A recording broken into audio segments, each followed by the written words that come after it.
Good morning, Michelle Saxman here, and ready to share with you some time with Jesus Calling by Sarah Young on March the 7th. Y'all, this one took me back to times when we looked at trials and used them as opportunities. It was an invitation to use them as an opportunity to come closer to the presence of our Heavenly Father. And we're reminded in this reading today, it is a continual process. It is not a one and done. There will be a lot of opportunities as this day unfolds for us to reach for His hand. But I go back to a reading on January the 5th.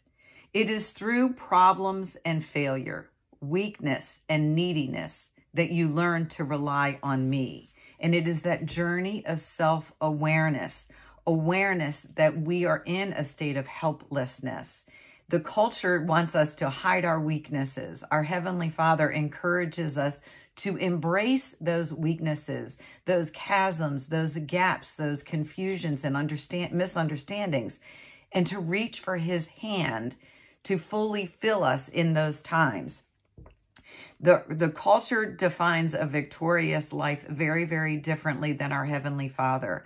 Our Heavenly Father says a victorious life is one where there is deep dependence on Him, this reliance on Him. And so I started to look back. It seemed to me that January's theme really was about shedding the old ways and the default mechanisms and pathways that we have in our human form to try to control things and have our thought life kind of wrapped around worry and anxiety. So January was about shedding the old ways and the default settings.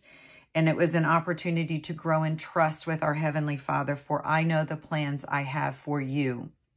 February was about seeking my face. It was about training our eyes, the eyes of our mind, the eyes of our heart, to seek Him in all circumstances. And March seems to be about using our ears, hearing His voice as we are called out, and allowing Him to help us through each day. It is this journey. Consider it a joy whenever you are enveloped in various trials. And y'all, that is because we are going to see the lesson and the blessing and an opportunity to grow closer in dependence and trust and gratitude. So y'all have a super blessed day. Stay connected to the vine. Invite Him continually throughout the day, calling on Him to highlight this decision-making process, these challenges. He can fill that gap like none other. He can encourage us to hover above the circumstance, to see things, to breathe life into those circumstances, this time of adversity, this challenging, broken, fallen world, fractured world that we live in. He is in the midst of all of these circumstances, and we can grow in our reliance and journey of peace and trust. So y'all have a super blessed day. Stay connected to the vine, and I will talk to you soon. Bye-bye.